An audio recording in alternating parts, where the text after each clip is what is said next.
શું નામ બા તમારું? સમતાબેન. સમતાબેન. આખું નામ? સમતાબેન. સમતાબેન. સમતાબેન. સમતાબેન કેવા પણ આખું નામ? પ્રજાપતિ. પ્રજાપતિ. ક્યાંથી આવ્યા બેન તમે? અમે અમદાવાદથી. અમદાવાદથી આવ્યા? મહાદેવનગર. મહાદેવનગર. કેટલી ઉંમર તમારી? 31 વર્ષ હશે.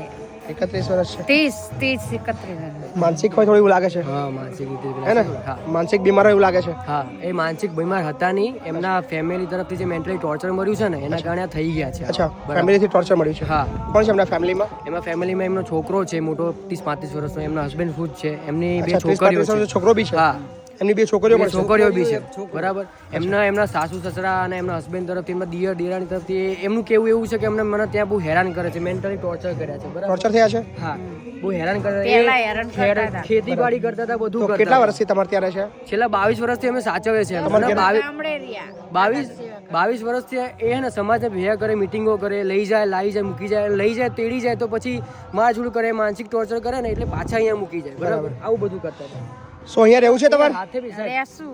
હા, એમના હાથે બી વાગેલું છે, ટાંકા આયેલા છે, એમને મારેલું છે. કામ જ નથી કરી હતી ને આ જો આ બરાબર. બધી માથે એટલે ટાંકાયેલા. અમારે અહીંયા એમને મૂકવાનો ઉદ્દેશ્ય તમારા માધ્યમથી એમને સબક શીખવાડો છે કે ભાઈ પોતાની માને સાચવવી જોઈએ. શું એ છોકરાનું નામ શું છે એના? હિતેશ. હિતેશભાઈ. અને એના હસબન્ડનું નામ? રમેશભાઈ. રમેશભાઈ. કયા ગામના છે? એ ટ્રેટ ગામ, વિરમગામ છે. વિરમગામ ટ્રેટ ગામ છે. અચ્છા, ત્યાંના છે. હા, ત્યાંના છે. સો વિરમગામમાં વિડીયો પહોંચાડજો અને એમને કહેજો કે દીકરાને કહેજો કે તમારી મમ્મી અહીંયા વૃદ્ધાશ્રમમાં આવ્યા છે.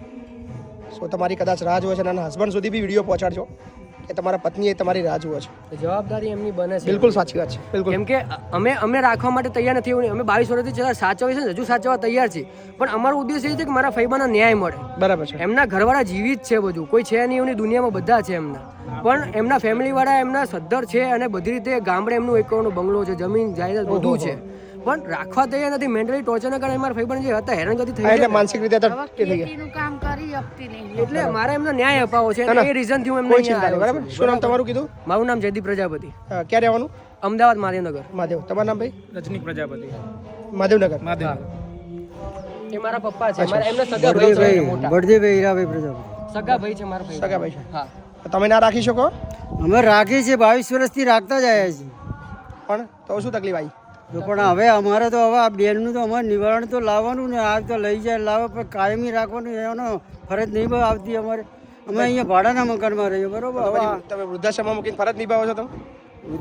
નહીં, અમારે આ ન્યાય મળે તેડી જાય ને તમારા દ્વારા અહીં નહીં અહીંથી. અચ્છા, તમારો ઉદ્દેશ એ છે કે હા. અહીંયા આ વિડીયો વાયરલ થાય, હા એના ઘર સુધી પહોંચે, હા સમાજમાં એને ખબર પડે લોકોને, પછી તેડી જાય. તમારો ઉદ્દેશ એ છે, આવીએ જ. બરાબર ને? બસ. તમે એને ત્યાં મોકલવા માંગો છો. હા બસ, અમારે બીજું કંઈ નહીં. ના ના, ખૂબ સરસ ભાઈ. તમે અમે રાખવા રાજી. જેટલી વખત આ લોકો ફોન કરે એટલે એ લોકો આર્થિક રીતે સદ્ધર છે અને આમની આર્થિક જે કન્ડિશન રહી, બંને રેન્ટ ઉપર રહે છે, બંને ભાઈઓ છે. ના ના, કોઈ ચિંતા નહીં.